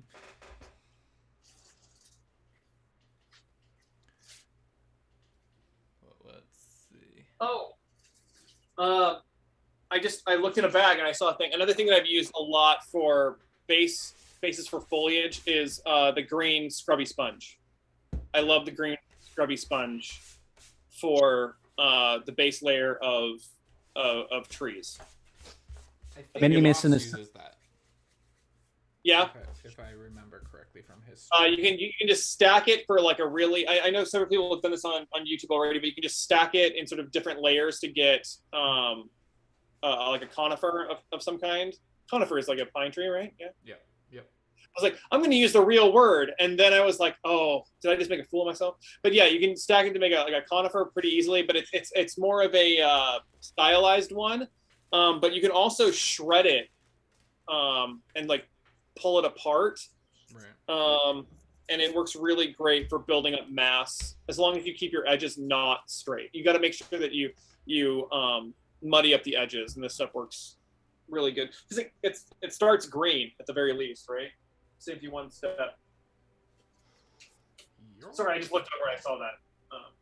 So Mini Mason is saying, I'd say Cross will come up with something. Wouldn't be surprised. That actually sounds like, the way we've like done a few little community challenges.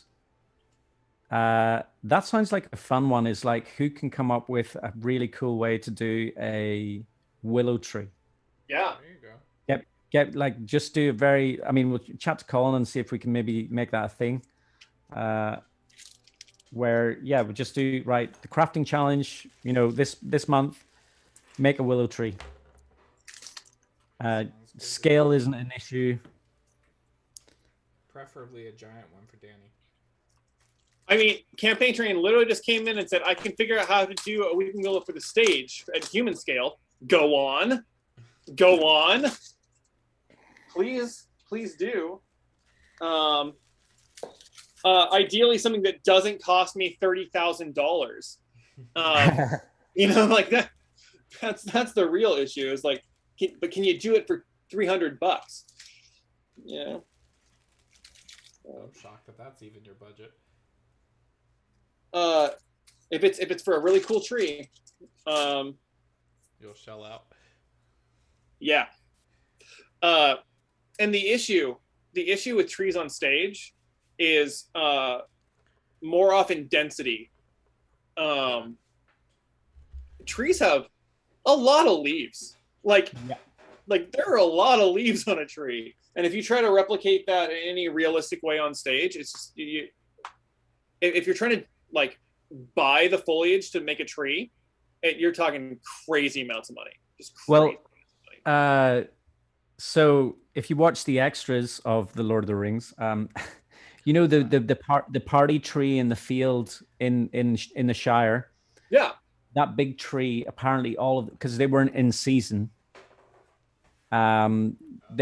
Those leaves were individually wired on by hand on that tree. That is just nuts. They went around the whole tree, had a bunch of guys just wiring on little leaves onto this tree. Like, so the budget for that in terms of labor and in terms of materials, and then the time cost of that is just ridiculous. So that's an incredible number of man hours. So I'm thinking, what if I take some pillow fluff, which is basically what they do for the Woodland Scenics trees, and using that as the foliage base, and then putting the flock on top of that. Could be a thing. I mean, that is the classic Woodland Scenics thing, right? Yeah. We gonna find out. We gonna find out today. So, Mini Mason's in the house. How do you do your trees, Slavko? Please let us know. He painstakingly cuts out each individual leaf and kisses each one. I would not be surprised.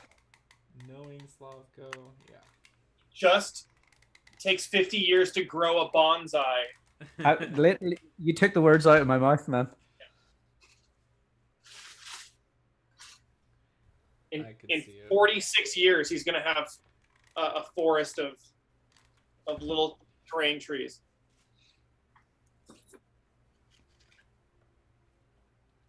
I could see it.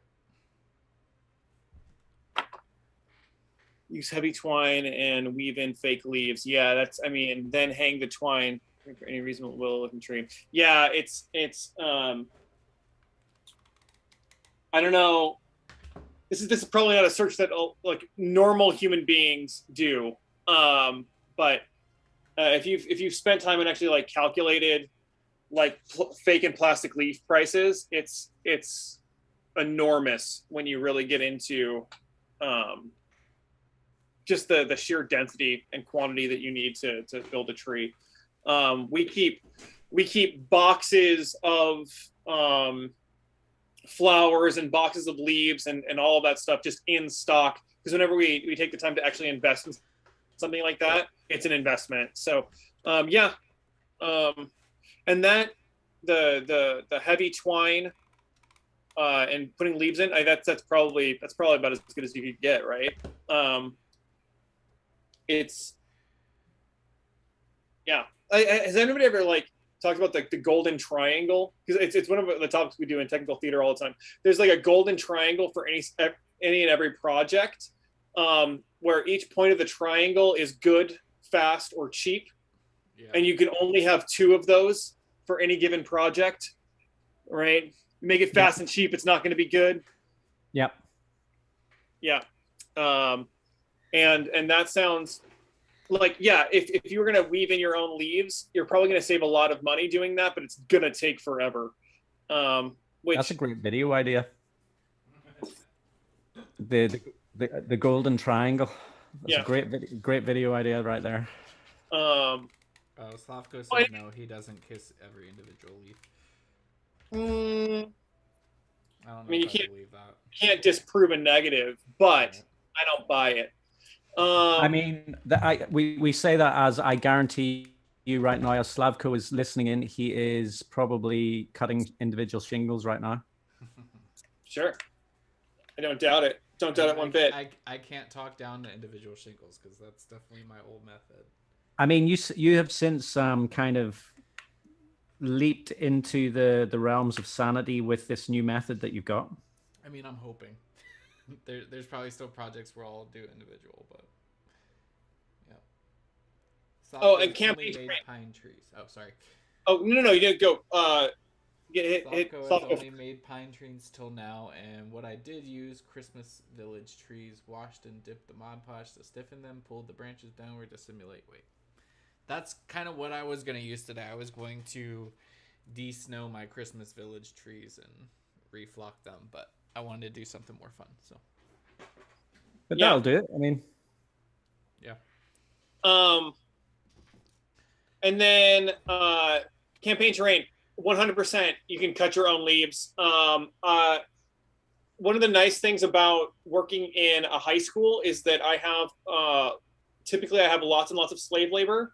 Volunteer labor from students. And so for a production of Cinderella, we had students cut literally thousands of leaves, and we in a different setup, not on individual vines. We built our own custom drops for trees, and it took them 2 months of just working on that. When they got up, it looked great, but it was lots and lots of work and time. Wow. Yeah, it's a thing. Child slave labor. I wonder if you can get them to work on some of your own personal projects for extra credit. Sure. Hey, 1d6 crafting, damn it. Sonder is in the house. Welcome. Nice. Yeah, but I think the good, cheap, and quick, or good, fast, and cheap, however you say it, that's so true in this realm as well. There are lots of ways to put down static grass, but if you bought that static grass applicator, that's good and fast. It wasn't cheap. You know what I mean? It doesn't. There's a cost of entry, right? And then if you want to have beautiful dungeons that you can put together on the stage tomorrow or on your playing field tomorrow, buy Dwarven Forge. Yeah, right? They're beautiful. They look amazing.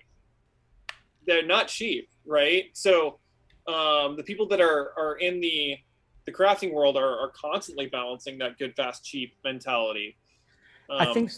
I mean, it's like going to something like buying a Proxon for foam cutting is the same sort of issue. Like, am I going to make the investment into something at the start that costs? But in the end, I think you end up saving yourself time if you equate time to money. Yeah. So it does balance out down the line. So I would normally spray this with like a spray adhesive, but I don't have any at the moment, so I am daubing it with glue. That's going to be exciting. Yeah. That's going to be very exciting. And Sonder, that's gross. Uh-oh. What's My What did he players say? got swallowed by a whale, and they decided to escape via the digestive system of the poor creature, making the full tour all the way through the whale. That's straight nasty. That's hilarious. There's no other way to describe that than just nasty. I need a tree trunk or a something. Can I borrow one of those tree trunks, Yep. Zane? Perfect. I'll just. We need to get this trebuchet in action so that we can cast it across the river, the sea. That'd be the long route for Danny and me. It's true. What sort of distance is there between you guys, Michigan and California? 2,000 miles, Wow. right? You might as well be in the UK. I mean, let's find out. Let's see.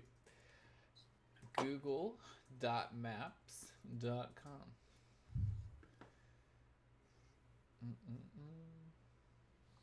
It's not I going. mean, I ballpark. How far is it? It's not working right now. Ooh. We're gonna use my phone. Slavko, I do have STLs for some very awesome gnarly trees, and I just got a 3D printer. Well, there you go. Sounds like a weekend to me. Get them printed out, mate. I need a trunk. All right, it is. Yep, it is 2,084 miles. Boom! Look at that. Okay, so London to Michigan. What's that? Illinois. Illinois, sorry. I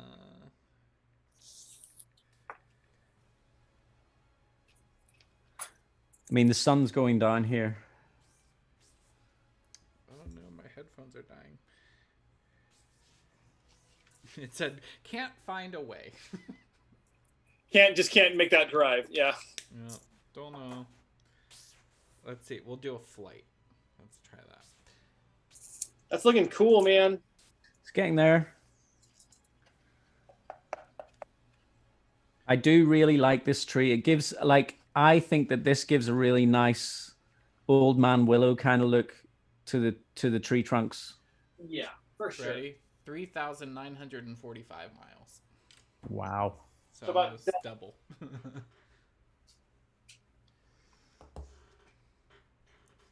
Here we go. We're getting some foliage on that tree there. Nice.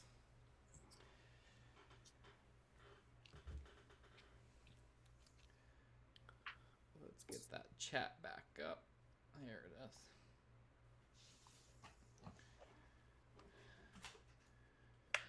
So far we haven't burned down Collin's stream. I think we're doing okay here, you know? Don't jinx it. Knock on some wood. There's still time. There is still time. Because we haven't been living up to our potential. Oh yeah, guys, make sure you post to the Discord. I'm gonna go there in about 5 minutes. So let's see your stuff. I know some people have been posting some really cool stuff in the last couple hours, so. I wonder if Chicken and Chicken posted a picture. yeah, he's got some seriously cool stuff going on. Dude, amazing. I think he's the new buzzword about time. Have you, Daniel? Seeing as you haven't been in around as much recently, have you heard of Chicken's Tabletop? No, but I'm excited to see what's going on.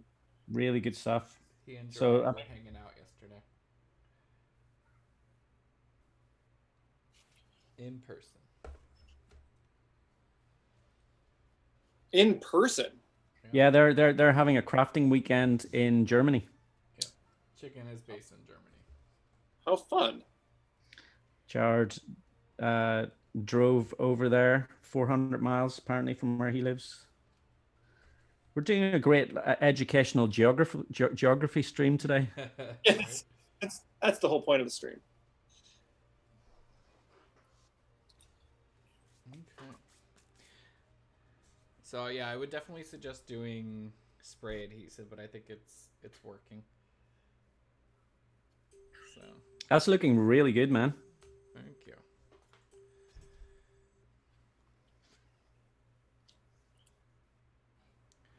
Okay, my audio is really low. It makes me rethink my methods just in terms of the triangle or the time. What's the thing? Cheap, easy, and Good, fast, and cheap. good, fast, and cheap. I What are think you leaning Zane's towards? Zane's managed to achieve all three right there. I wouldn't say it's good. It's alright. It's good. I like it. That'll look Thanks. great. I'm gonna grab a lighter. I'm gonna try to light this little thing on fire. Oh, are you doing a wire tree? I'm experimenting with it. I don't think it's gonna work, but that's all right. Okay.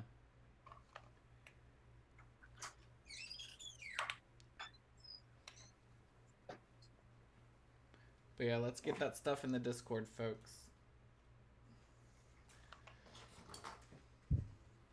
Did I fix my audio? Maybe. Zane's audio was really low, is the last comment there. Yep. And then I raised the volume a little bit. Creating Mike, cool looking tree. I'm going to head out for a bit and grab some lunch. Great to chat with you guys a bit. Thanks hanging Hopefully out, more. Mike. Yeah, cheers for coming onto the stream.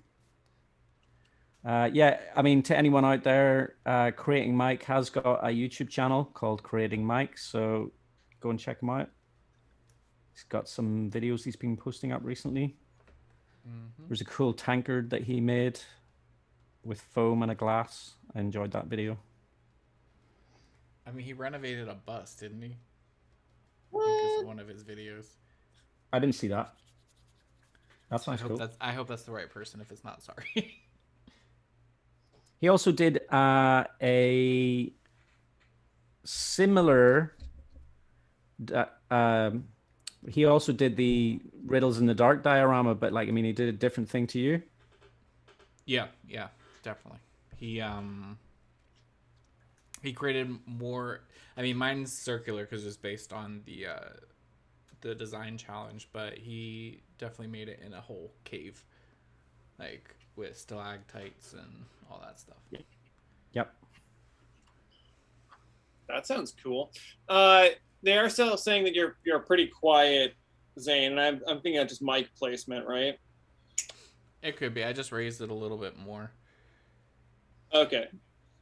It's showing okay levels for me on at least OBS, so hopefully that helps. So Mike is confirming. It sounds like buses, and Riddles in the Dark are creating Mike, which is Awesome. cool. That's cool. I mean, he's saying all over the map. I mean, I like that. I'm headed back to Ireland tomorrow, which for like, I'm basically going to be away from the majority of my crafting stuff for the whole of August. So I'm not going to be able to make terrain. But I am hoping that I get an opportunity to make something while I'm in Ireland and make some content, but it won't be terrain. Like, so I'm going to hopefully make something cool. Maybe I'll do a carving, but it's cool. I think it's cool to do what you want with your content creation, like, and just, okay, I'm going to make something different. I've seen some cool stuff come out of Ireland from you, so. Like that little shack build from the last stream. Yeah. Yep. So I think we'll still be making terrain. We'll see. We'll see. I do have an idea of what I want to make, and I know I can make it in my dad's garage, which is, I might as well say it because I might not make it. I might or I might not. Is I want to make a shield. Okay. Oh yeah. A real one. So I think that'd be scale shield. Yep, a full scale shield because I've got Collin's sword that he sent to me. Right. And I Was also that the have one you showed me when I first came on the stream? the sword. Yeah. Yeah. Okay.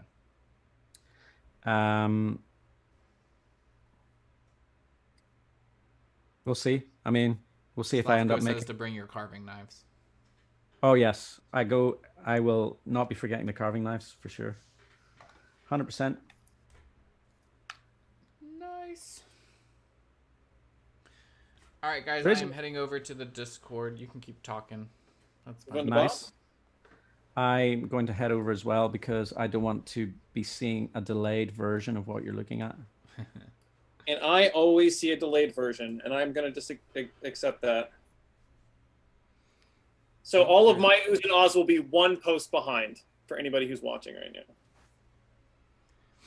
So let's scroll up here. What we got?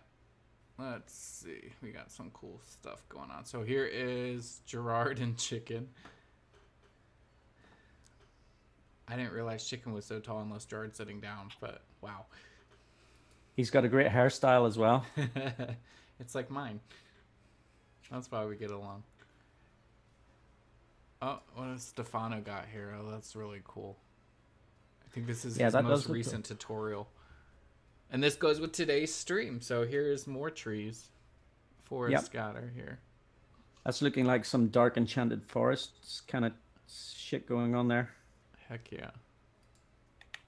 Heck yeah. I like the chain details. Yep, there's the link right there under the video. Dead trees. Speaking of links, I'll just copy the Discord link in case. Yeah. Someone out there isn't a member. If you're not a member of the Discord or you don't know where the Discord is, this link that I'm about to post will get you there.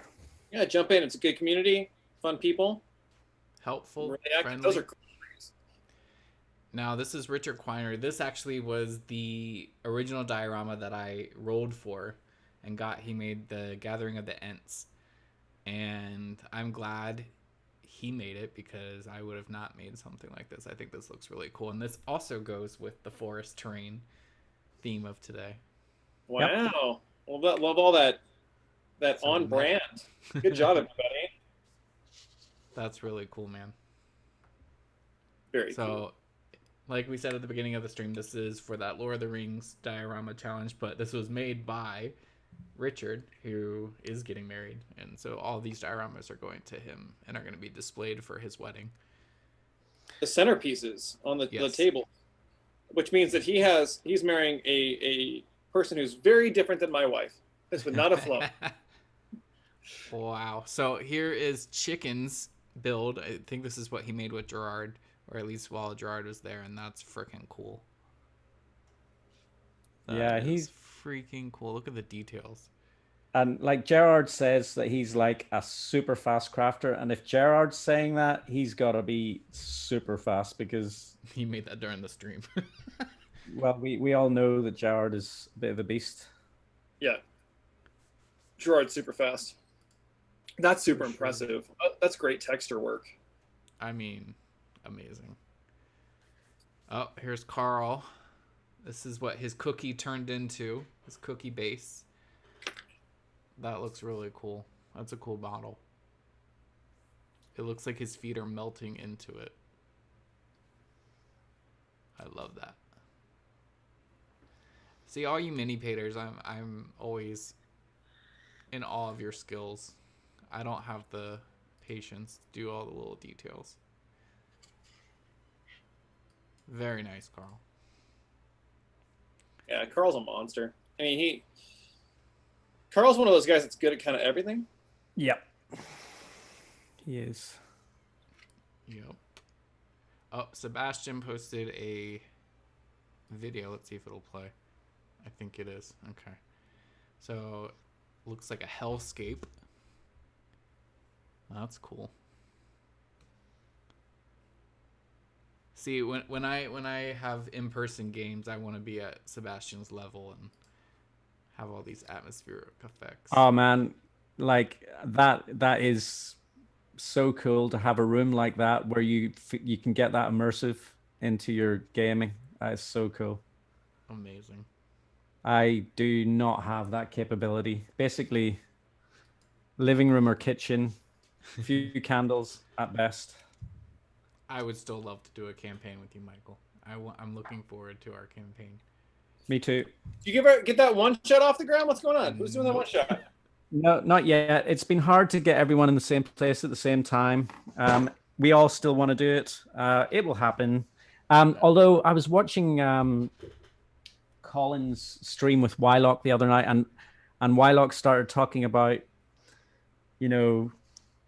I think one of the first things that he said was, so we don't want this to be your regular old boring goblin raid. And then I was just like, dang it, I was planning a goblin raid. Right. He did say that. I was like, ooh, triggered. It's like rude. All right. Is that Collin's backpack? It is. So this is Collin getting ready to go out this morning. That's a good choice. I also own a Gregory. It's a good brand for the backpacks. Side note: this stream is not sponsored by Gregory. These opinions, unless you want to, Gregory. Right. Unless you're out there. I'm sure one of the people in the stream right now is a representative from Gregory and was just waiting for the opportunity. That feels right. Oh, here we got Mike. That's a cool one. I like the colors he used here. Is that yep, that's Gandalf at the top there. At least I hope it's Gandalf. Michael, correct me if I'm wrong.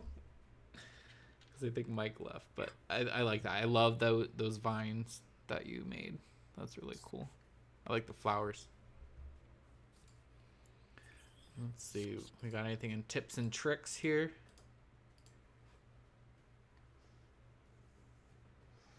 Yep. Okay, this was a good discussion, actually. So this was before Richard finished his Ent build.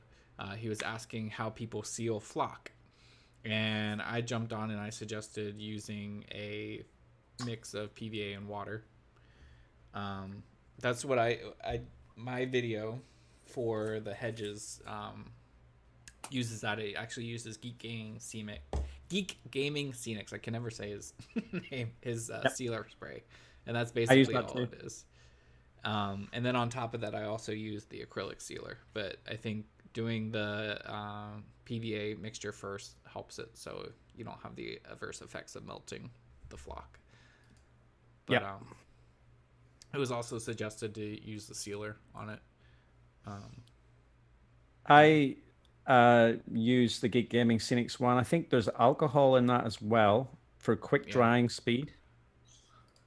Which is super, super useful. And it also just breaks surface tension on a lot of those water-based things, so they flow better. Yep. And here's the triangle. You can only pick two. Good and fast. Cheap and good. Cheap and fast. I probably already said that, but yeah. Good little image for that. So we got... where was that? Are you in Random Chatter? I am, yep, Random Chatter. So we got Stefano and his son are in there somewhere as well. Yep, there they are. I want to eat in Italy. Take me with you.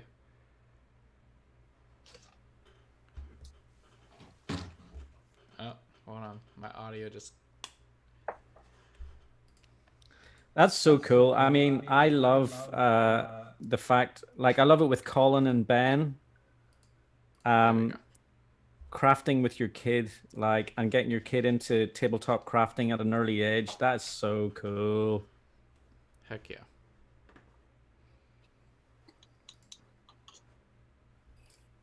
All right, we are back to us. Thank you for sharing, everybody. And it is 2 p.m. here. Yep. So we are pretty much at the end of the stream here, folks. Is there anything you guys wanted to say or add in here? Well, it's good to be back for me. I mean, if there's anything that like anyone in the chat wants to say or ask anyone, they can jump in maybe quickly now and do it before we go. Yeah. Did we do a terrible job or did we do a great job? I mean, I think we did okay. I think considering the circumstances and my audio fails and stuff, I think it was decent. I hope you guys agree. John McElroy's ghost has just joined the stream. Hello, John McElroy's ghost. I mean, welcome. We are kind of wrapping things up, but thanks for joining. That doesn't mean you're not welcome. Let's show what we did during the stream. I see Michael's got his tree. Here's what I've done. Okay. It's not fully flocked at the top, but not bad from scratch. I'm getting there. I'd say I still have another half an hour to 45 minutes of twisting branches on this. But look at the texture. I mean, look at the, like, I'll have to snip a few little bits of glue off here, but whenever that, and it's really, really solid, I love it. I do like it. I'm going to have to try that method. I have burnt myself twice. Thanks, Collin. I now have a blister here and a blister there. And that was from hot glue. Yeah, hot glue. So it definitely comes with a disclaimer. Doing hot glue trees, it's up to you. If you burn yourself, I mean, I used literal fire and I didn't burn myself, so. Yeah, I mean, the fact that I burnt myself is probably more to do with slight special needs. You know, they're just a treacherous tool. No shame. They get you, even the most aware person. So I was working on the base for my copper dragon, and I was experimenting with a new technique to get a flocked hillock down. And it turned out cool. It's really simple. And then I just started adding. It's not even remotely attached, but I started playing with that that technique. And the pipe cleaners, they're great. They are, I think, a little too uniform in texture, which I can see that being like Michael's complaint. Yep. And especially when you get down to that one wire, you definitely get a spiral, right? Like you definitely see the spiral. But I mean, it's an artistic choice. Then again, I pull it back 3 feet away. But I mean, about it. Just going back to what Cross said earlier is that like you could use a little bit of hot glue to change the texture up on the trunk on that if you wanted. I mean, you could even add what's it called, drywall compound on it. Yeah, add some texture. It's gonna make it a little brittle, I think. I think the nice thing about the wire is that if it gets donked pretty hard and like bent out of shape, you're just you crank it back in. The joint compound is definitely going to add a brittleness to it, but yeah, that's true. I get bonus points because John McElroy says I'm the first person to pronounce the name correctly. That's coming from Northern Ireland. McElroy, I know a few McElroys, so. Yeah, I would have pronounced it wrong, and yeah, I was like McElroy, isn't it McElroy? Yep. Making America proud here, Danny. We are who we are. Yeah. Cross, I've been enjoying this amazing geography lesson. Us Americans, we're great at geography. Oof, boof. Big oof. But yeah, thank you everybody for joining in, and if you haven't already, hit that like button. Let's help out Collin make his goal. Share his streams. Let's get him to his 1,000 subs goal, and that's by September. So share the stream, share his channel, hit sub if you haven't already, hit that like button, and thank you, Danny, for joining Michael and I, and thank you as always, Michael, for joining. It was a blast. It was really fun. I've been having and I hope we have you on more often now that you're less busy. Daniel? Yeah, that's the hope for sure. Sorry, I'm not even making good eye contact because I'm having so much fun putting this tree down. I was like, I'm being rude, but yes, I had enjoyed myself immensely, obviously. So, yeah. All right. But thank you guys. We're gonna end it here. Craft your passion daily. Craft your passion daily. Yeah, Passion we can't daily. forget that. Got to stay on brand. All right, guys. We need t-shirts for that now.